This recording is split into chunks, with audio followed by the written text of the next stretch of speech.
e de Francisco de Paula. Nós damos boa tarde a todos os irmãos e a espiritualidade amiga da Casa de Francisco de Paula.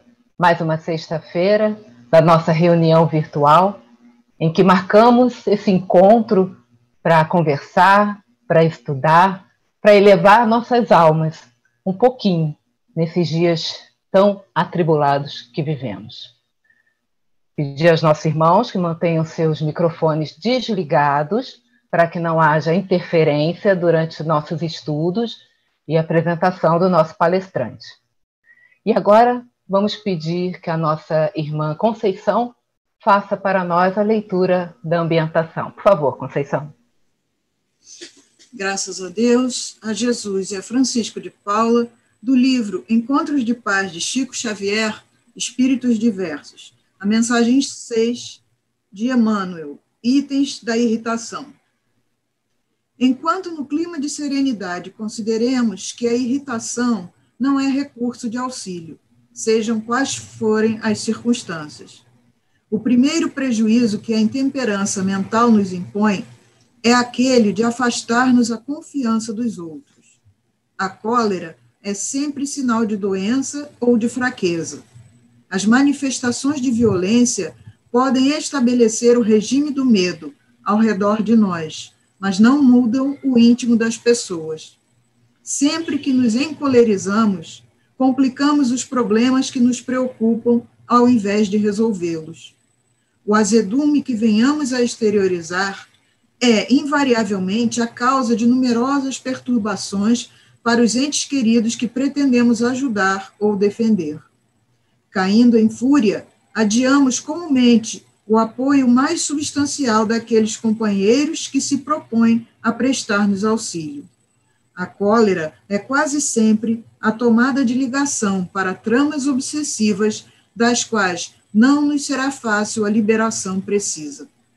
A aspereza no trato pessoal cria ressentimento, e o ressentimento é sempre fator de enfermidade e desequilíbrio. Em qualquer assunto de apaziguamento e aprendizado, trabalho e influência, aquisição ou simpatia, irritar-se contra alguém ou contra alguma coisa será sempre o recesso inevitável de perder. Graças a Deus, a Jesus e a Francisco de Paula. Graças a Deus. Para complementar, eu vou ler um texto que, assim, eu estava lendo o livro e falei, nossa, acho que esse texto calha tanto para o que nós estamos vivendo hoje, e acho que vai complementar muito esse que foi lido pela Conceição. E é do livrinho das mensagens lá da nossa casa, dos nossos guias, né? E diz assim, a humildade. Meus irmãos, lembrai-vos que foi precisamente a constância humilde da forma que revestiu todos os ensinamentos do Mestre Divino, que deles fez a sua grandiosidade sublime. Sigamos nós, pequeninos que somos, a sua santa trilha. Pratiquemos a humildade em todos os nossos pensamentos e atos. Ser humilde não é dilacerar a necessária estrutura íntima, procurando menosprezar o que sabemos e o que somos, mas procurar ser o que realmente nos tornamos, na justa medida de nossas limitações, conscientes do progresso infinito que ainda devemos trilhar. Procuremos fazer com que a humildade nos bafeje a alma, contemplando nossa pequenez diante de tudo o que emana do Criador. Cresçamos em direção à perfeição, não esquecendo, por paradoxal que pareça, que é da pequenez que nasce a grandeza. Arimógenes foi recebido pelo médium Dorval Ferreira da Cunha em 27 de junho de 1979. Tão atual nesses tempos, que nós estamos precisando, sim, ser humilde para que não nos arroguemos como defensores de tudo, como senhores da razão, como donos da verdade e partamos assim para a agressividade contra os irmãos que pensam diferente de nós. Vamos respeitar, cada um tem seu limite de entendimento, cada um está no seu momento evolutivo. Agora, vamos nos concentrar, fechar nossos olhos, elevar nosso pensamento ao Pai e fazer a nossa prece de abertura. Graças a Deus, graças a Jesus, graças a Francisco de Paula. Pai amado, querido Jesus, irmão maior, queridos espíritos benfeitores, médiuns de nossa casa, nossos médiuns queridos, nossos guias queridos, que aqui estão, sempre presentes, nos orientando, nos elucidando, nos mostrando o caminho a seguir. Que hoje possamos mais uma vez aqui reunidos, elevar nossos pensamentos em nome da espiritualidade maior.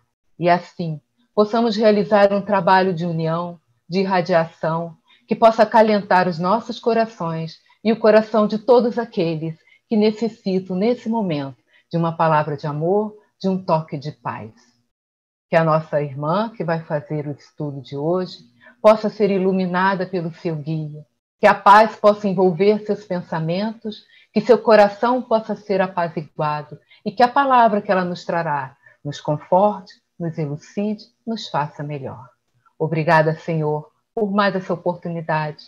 Mesmo estando longe, mesmo faltando os abraços e os beijos, os sorrisos ainda estão presentes, a energia positiva ainda está presente, mesmo que seja pelas ondas do computador. Como tudo é força, como tudo é energia, sabemos que onde estivermos, em nome de Jesus, em teu nome, juntos estaremos. Graças a Deus, a Jesus e a Francisco de Paula. Hoje, agora vamos à leitura do Evangelho para Cristina que fará a leitura. Por favor, Cristina. Boa tarde a todos. Capítulo 18, muitos os chamados e poucos os escolhidos. Reconhece-se o cristão pelas suas obras, item 16. Aqueles que me dizem, Senhor, Senhor, nem todos entrarão no reino dos céus, mas apenas o que faz a vontade de meu Pai que está nos céus. Escutai essas palavras do Mestre, todos vós, que repelis a doutrina espírita como obra do demônio. Abri os vossos ouvidos, pois chegou o momento de ouvir. Será suficiente vestir o uniforme do Senhor para ser um fiel servidor? Será suficiente dizer, sou cristão, para seguir o Cristo? Procurai os verdadeiros cristãos e os reconhecereis pelas suas obras.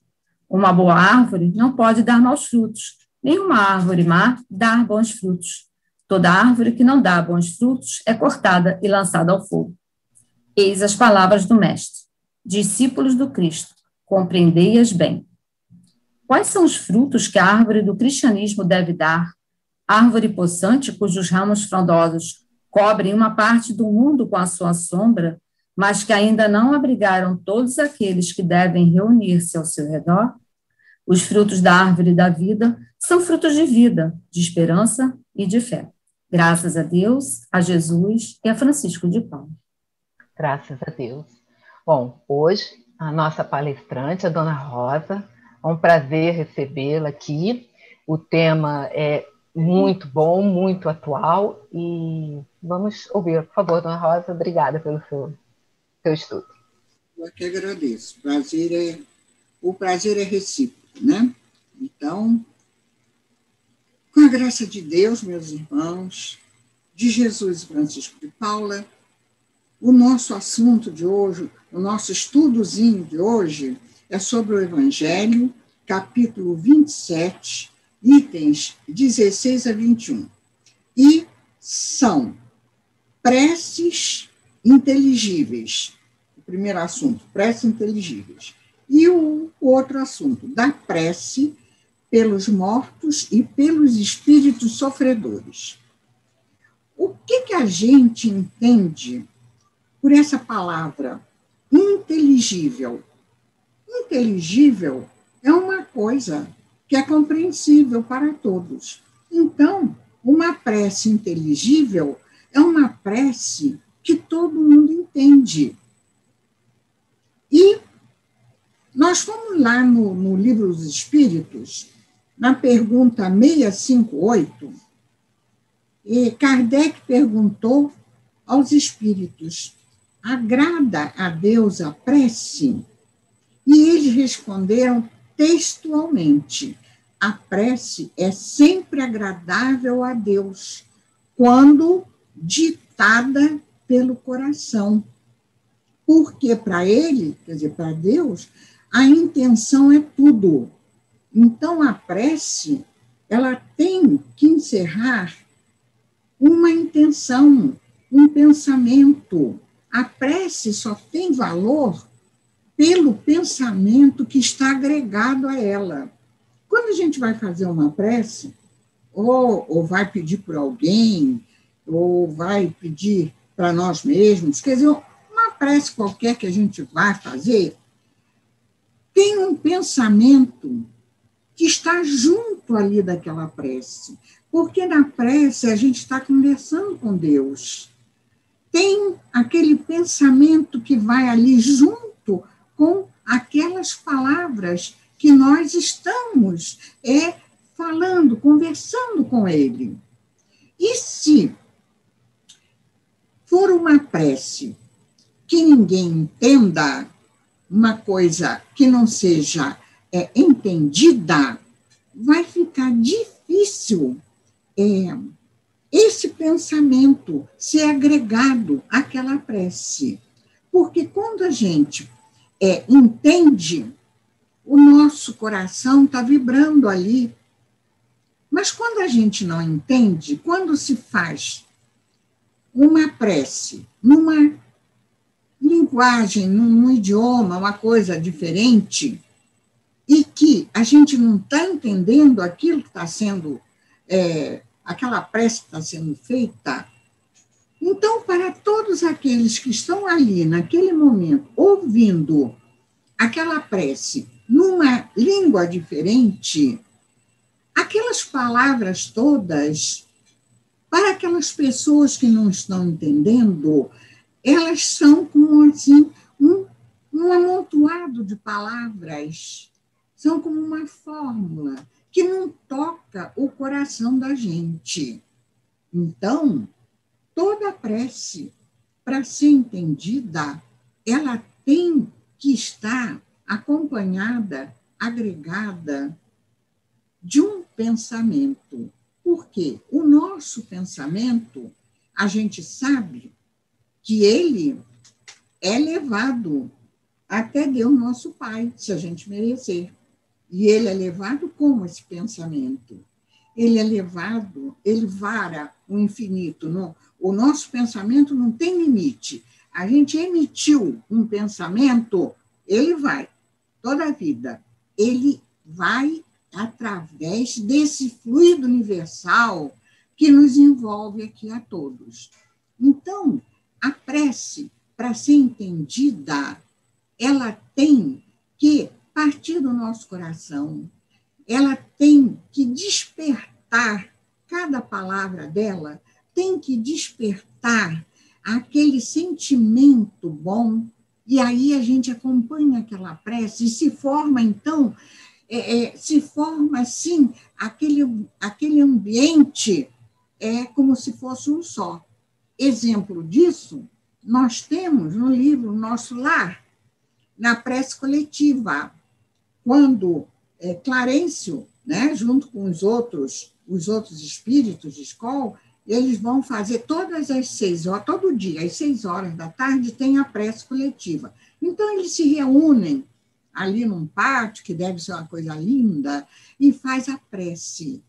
E nos descreve André Luiz, que é uma coisa maravilhosa, e deve ser mesmo. Aqueles espíritos todos elevados, com aquele mesmo pensamento, e aqueles pensamentos, né, sendo levados até Deus, como se fosse um só. Então, toda vez que a gente for fazer uma prece, a gente tem que se lembrar disso. Essa prece, ela tem que estar junto, agregada a um pensamento. Porque se não for assim, a prece não vai ser uma simples fórmula. Se a gente pegar uma prece feita, aí pega aquilo e começa a ler, vai lendo, mas a gente não está nem entendendo nada daquilo, aquilo ali foi uma fórmula. Então, para Deus, a gente sabe, como diz aqui os espíritos de Allan Kardec, para Deus a intenção é tudo, né? Então, muita gente ora, e a gente sabe disso, muita gente ora por obrigação, ou por costume, o costume da família, ou o costume do lugar onde moram, aí oram, faz aquelas orações, e muita gente diz uma oração um determinado número de vezes por dia. Não, eu já orei isso assim, 5 vezes hoje. E acham que estão quites com Deus. Não, a verdadeira oração, gente, ela tem que partir daqui, do nosso coração. Então, quando a gente vai orar, pedir qualquer coisa, pode ser a coisa mais simples, a gente deixa o nosso coração falar. A gente abre a boca e o nosso coração fala pela nossa boca. Exemplo disso, eu não sei se vocês lembram, conhecem, lá na congregação tem as fotografias, os retratos de alguns guias da casa. E tem aquele guia, aquele preto velho, Benedito. Ele ficava na salinha de vidências, assim no cantinho, em cima daquela mesinha. Não sei se ainda está lá. Então, isso eu aprendi com Dona Célia, há muitos anos atrás. Esse Benedito era um espírito de tanta luz, mas ele não sabia falar. Então, ela contou para a gente que a oração dele era assim, todo dia. Ele levantava, saía, ia para o terreiro, lá, o quintal, olhava para o céu e dizia assim: Pai, Benedito está aqui, porque nem o nome dele ele sabia falar direito. Ele, em vez de falar Benedito, ele falava Benedito está aqui. E aquela oração tinha uma força muito grande.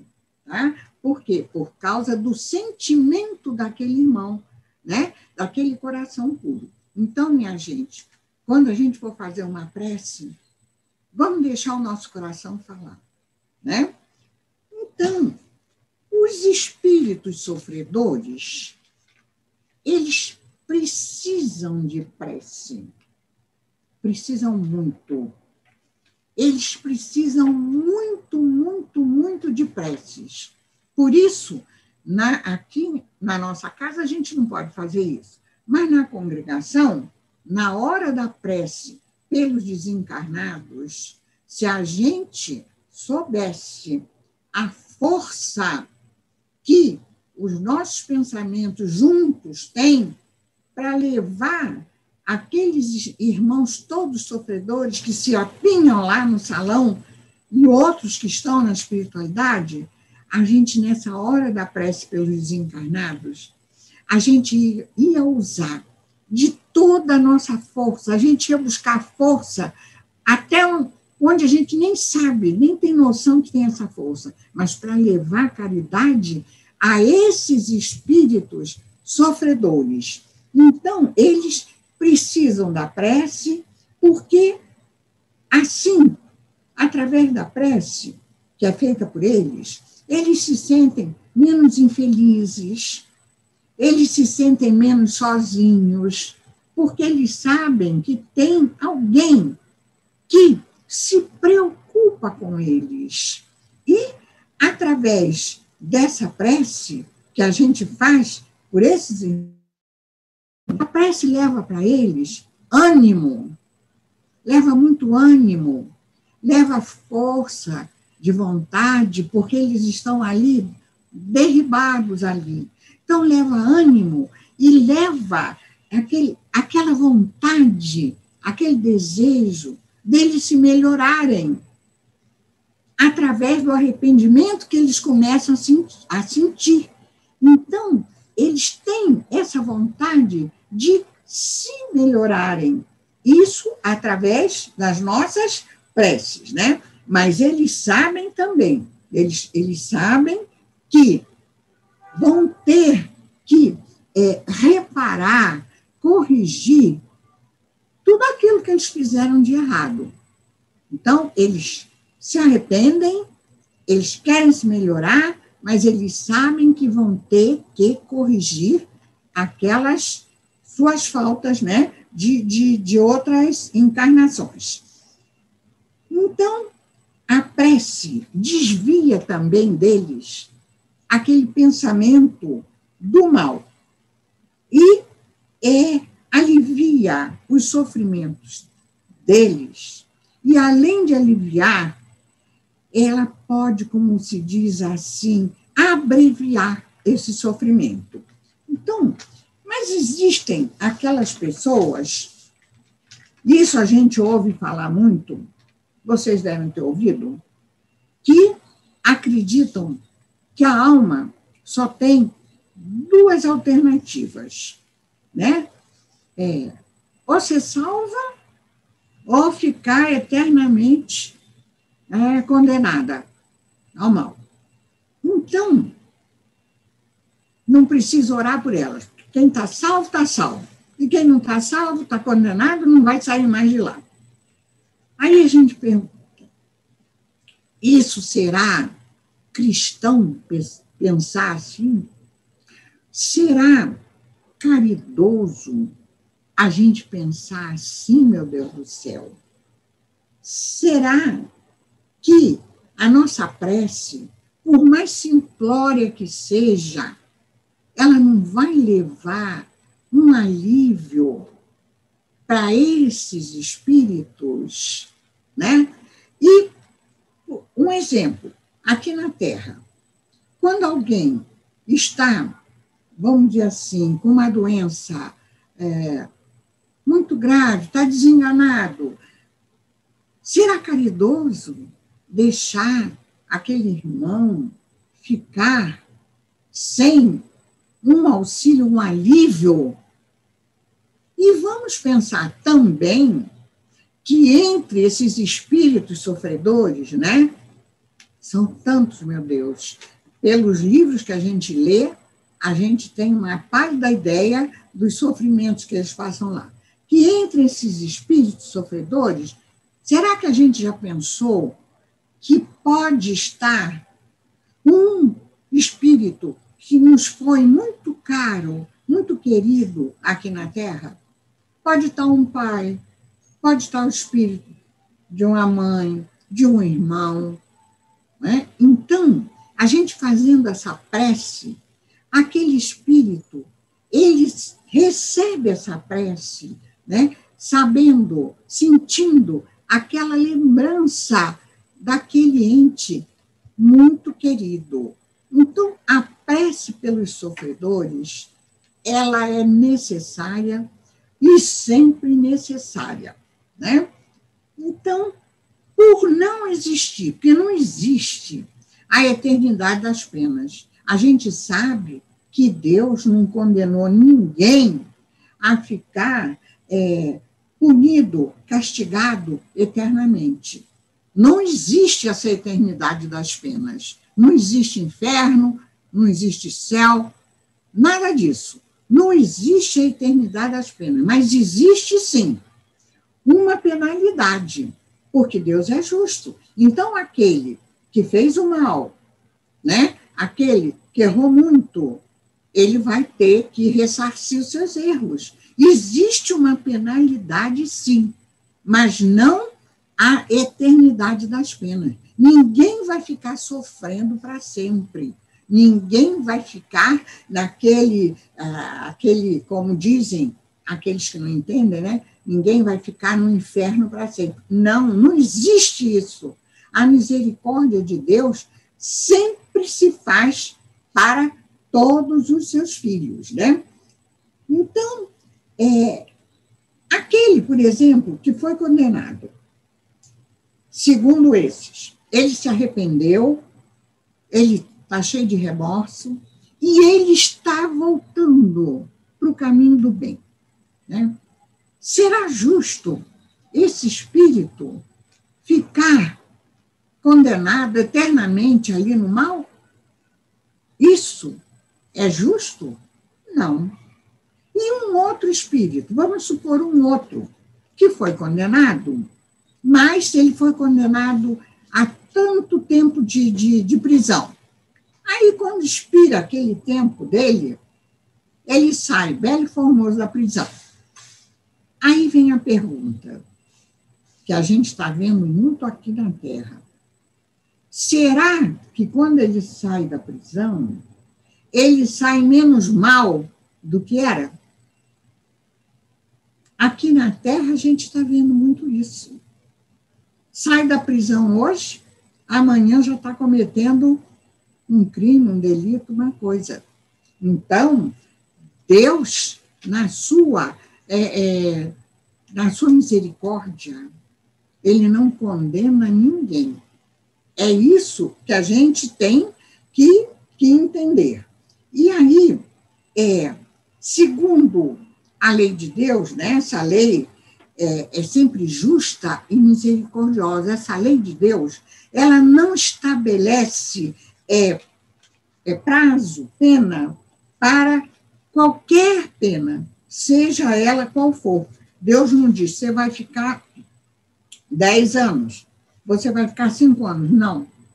A lei de Deus, ela é justa e misericordiosa. Ela não estabelece para pena alguma, ela não estabelece duração nenhuma, para pena nenhuma. Então, a lei de Deus, ela se resume assim, coisa que a gente também está careca de saber.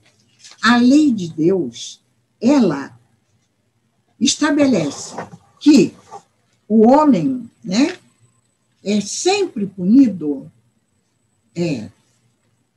naquilo, né, em que ele fez de errado. O homem, o espírito, ele sofre sempre a consequência de suas faltas. Se eu fiz determinado erro, prejudiquei alguém, fui muito má, eu vou ter que passar, vou ter que sofrer a consequência dessas faltas. Mesmo que depois eu me arrependa e fique um espírito assim melhor, mas eu vou ter que passar a consequência dessas faltas. Porque qualquer infração à lei de Deus, por menor que ela seja, para a gente pode ser uma coisinha à toa, né? Mas qualquer infração à lei de Deus, por menor que ela seja, ela não fica sem punição nenhuma. E o castigo é severo, tão severo, a severidade do castigo é proporcional à gravidade da falta que ele cometeu. Então, dependendo da gravidade da falta, aí o castigo vai ser mais severo ou menos severo. Então, indeterminada, sendo assim, indeterminada é a duração do castigo para qualquer falta. Então, esse castigo, ele fica sempre subordinado ao arrependimento, né, do culpado e ao retorno dele, né, ao caminho do bem. E dura tanto quanto o espírito fica ali obstinado no mal. Mas um dia ele vai ter que sair daquela situação que a gente sabe que Deus não criou ninguém, nenhum de seus filhos, para ficar no mal. Deus criou a todos nós, todos, para um dia chegarmos à perfeição. Mas aquele espírito que se obstina, que fica ali, sempre no mal, o castigo dele, vai durar tanto quanto a obstinação dele no mal, né? Então, quanto mais depressa é o arrependimento do espírito, né, mais depressa ele se livra, vamos dizer assim, daquele castigo que ele está passando, né? Então, o homem, ele é árbitro da sua própria sorte. Aqui, a gente lembra do exemplo de André Luiz. André Luiz, porque Deus não nega a sua misericórdia, o seu auxílio para ninguém. Quem já leu o Nosso Lar vai se lembrar. O André Luiz, ele ficou 8 anos no umbral, né? Sofrendo muito, sofrendo mesmo. Mas ele era muito orgulhoso, muito vaidoso, e não acreditava em nada. E ele sofrendo ali. Até que um dia, ele já estava tão cansado de sofrer ali, que um dia, no auge do sofrimento, ele chamou por Deus. E quando ele chamou por Deus, na mesma hora, no mesmo instante, apareceu diante dele aquela figura, né? aquele ser, vamos dizer assim, todo de branco, aquela fisionomia de bondade. Aí André Luiz pensou até que fosse Deus que estivesse ali perto dele. Mas não era. Era o Clarencio, era o mentor, né, do Ministério do Auxílio. E Clarencio estava ali para auxiliar André Luiz, para ajudar André Luiz. Aí, vejam o auxílio de que forma veio. Na mesma hora, Clarencio, acompanhado, tinha 2, tipo enfermeiro, né?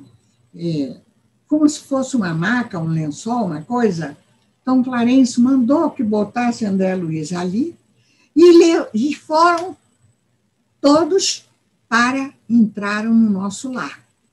E ali, no Nosso Lar, né, André Luiz, a gente já sabe, foi para o hospital, foi receber tratamento, ali começou o aprendizado dele, André Luiz, né? E a gente sabe que ele hoje é esse espírito que manda mensagens lindas, e foi através de André Luiz que o conhecimento de tudo aquilo que se passa na vida espiritual chegou até nós. Foi através desses livros de André Luiz. Mesmo quem já leu o Nosso Lar, lê de novo, porque cada vez que a gente lê, a gente entende uma coisa que passou assim, despercebida. Está na hora? Quase. Tá, estão me cutucando aqui que está na hora, né? Então, André, já recebi muita recomendação antes. Então, André Luiz é esse espírito de escola aí, né? E foi assim que veio a misericórdia do Pai. Então, nós somos os próprios árbitros, juízes do nosso destino.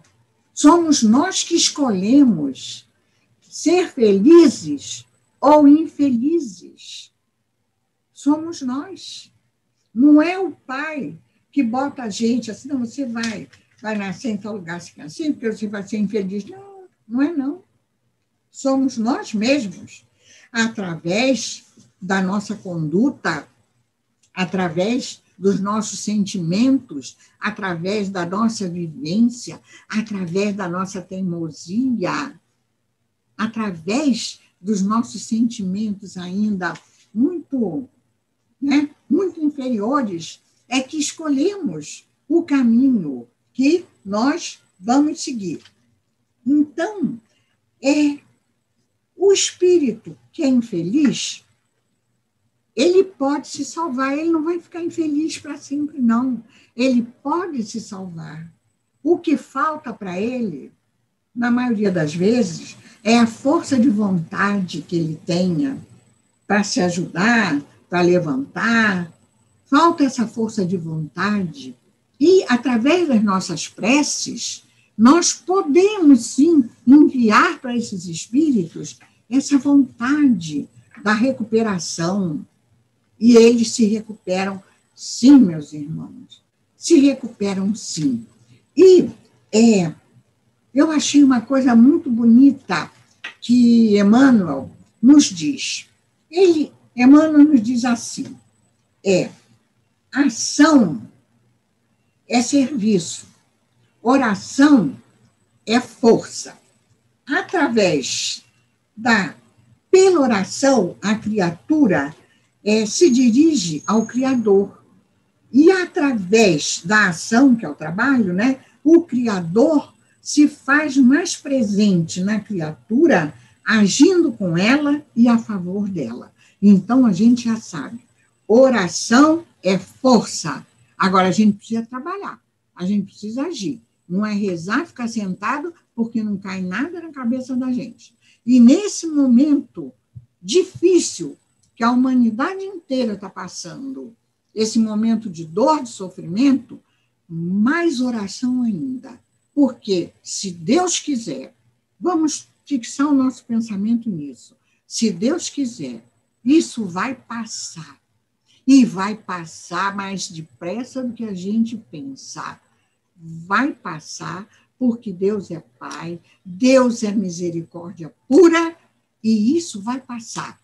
Isto, meus irmãos, foi aquela sacudida, aquele puxão de orelha, aquele safanão que a humanidade estava precisando para a gente aprender a praticar a lei maior de Deus, que é a lei do amor e da caridade, que a gente tem que se ajudar uns aos outros. E vamos, quando a gente retornar para a congregação, na hora da prece para os desencarnados, gente, vamos botar os nossos pensamentos naquela hora com toda a força que a gente tiver, porque a gente leva muita ajuda para eles. Se a gente pudesse filmar o que se passa lá nessa hora, só que não pode, né? Mas a gente leva muita ajuda para eles. Tem espírito lá, coitadinho, só está precisando de uma prece. Já pensaram? Esses irmãozinhos que são enterrados como indigentes têm muito sofrimento. Então, meus irmãos, oração é força, tá? Então, vamos pegar a nossa força no dia que a gente tiver mais assim, tem dia que a gente está mais baqueadinho, né? Na hora que a gente sentir que está mais baqueado, faz uma oração. Abre o coração e deixa a boca falar. E o socorro, meus irmãos, esse socorro vem. Eu teria uma historinha para contar, mas, como não tem tempo, então eu não posso contar a historinha, tá? Da força da prece. Mas eu não posso, né? Porque chegou a hora de... Quanto tempo é? Bom, resumindo, eu vou resumir, vou fazer o resumo no resumo. É assim, quem nos conta é o irmão X. Tinha uma senhora muito piedosa, dessas pessoas que ajudam a todo mundo, tá? E ela tinha um filho, um menino, ele era paralítico, ele não se mexia, nada, em cima de uma cama o tempo todo. E ele rezava com ela, porque ela, na hora da oração, ele era um cordeiro, Aí, um dia, ela foi rezar, porque ela rezava todo dia, mas um dia, ela, rezando, conversou com Deus e perguntou a Deus por que um menino de 18 anos já nasceu assim, já estava assim, condenado a ficar naquela cama, paralítico. E aí, ela tinha, no plano espiritual, muitos espíritos que oravam por ela, em virtude da pessoa caridosa que ela era. E tantos pedidos chegaram, que aí, um dia chegou lá onde eles moravam, que tinha um médium de cura, muito bom. Ela pegou, levou o menino até lá, no médium de cura. E aí, quando chegou em casa, no dia seguinte, o menino estava bonzinho. Acabou a paralisia, acabou tudo. Aí, passou um mês, aquele cordeirinho começou a botar as patinhas de fora. Aí aquele cordeirinho começou a ficar malcriado, respondia à mãe, saía, passava as noites na rua com os colegas, e ela falava, ele ficava agressivo, mas o que culminou é que um dia, porque ele fez uma conta lá, não sei o que, ia uma quantia muito grande, aí ele falsificou a assinatura de um tio dele, que tinha dinheiro, e para pagar essa conta.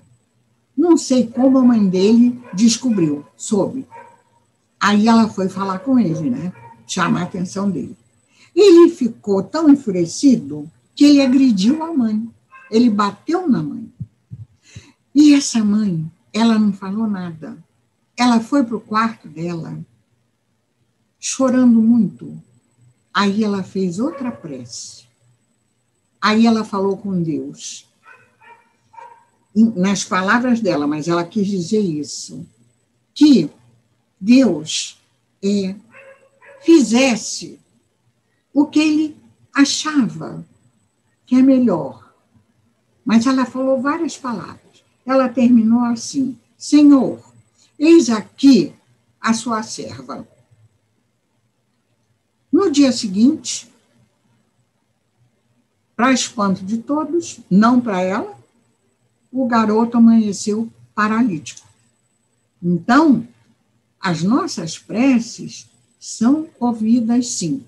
Depende do nosso merecimento, né? Então, meus irmãos, que a paz de Jesus, de Francisco de Paula, né? A paz de Deus, Jesus, Francisco de Paula, fique conosco, e que muito em breve, meu Deus do céu, a gente orando muito, que muito em breve essa situação toda, meu Deus, possa ser revertida e que a gente possa, muito em breve, voltar a viver a nossa vida tranquila, normal. Que Deus nos abençoe, nos proteja toda essa humanidade. Graças a Deus, a Jesus e a Francisco de Paula. Graças a Deus, obrigada, Ana Rosa, foi maravilhoso o estudo, emocionante, as palavras confortadoras, que vão fazer todos nós pensarmos, tenho certeza disso. Esse de encerramento, que será feita pela nossa irmã Pérola. Pérola está aí, que eu não a estou vendo. Estou aqui. Ai, ótimo. Então, por favor, irmã. Graças a Deus, a Jesus, a Francisco de Paula. Pai, que tarde maravilhosa. Existe o céu aqui na terra. Existem momentos em que nossa alma canta, momentos em que ficamos muito felizes, apesar de todos os problemas, apesar de tudo isso que Dona Rosa disse, tudo passa e com certeza passará. Obrigada pelo estudo, Dona Rosa, pela orientação da prece. A prece é luz. A prece nos dá um banho de harmonização, de equilíbrio. Obrigada por sua palestra tão esclarecedora, tão bem amparada. Aos benfeitores espirituais da Casa de Francisco de Paula, irmãos nossos guias, que estão a nos amparar. Não esmoreçam, meus irmãos, porque com certeza isso vai passar e nós teremos força suficiente, vindo do nosso patrono Francisco de Paula, para juntos, logo, logo, podermos nos abraçar, podermos estar presencialmente com todos. Muito obrigada, muito obrigada. Graças a Deus, a Jesus, a Francisco de Paula. A graça de Deus, de Jesus e de Francisco de Paula. Encerramos mais uma tarde de conforto para os nossos corações, elevação para os nossos espíritos. Fiquem em paz e uma boa semana para todos. Podem abrir os microfones para se despedir.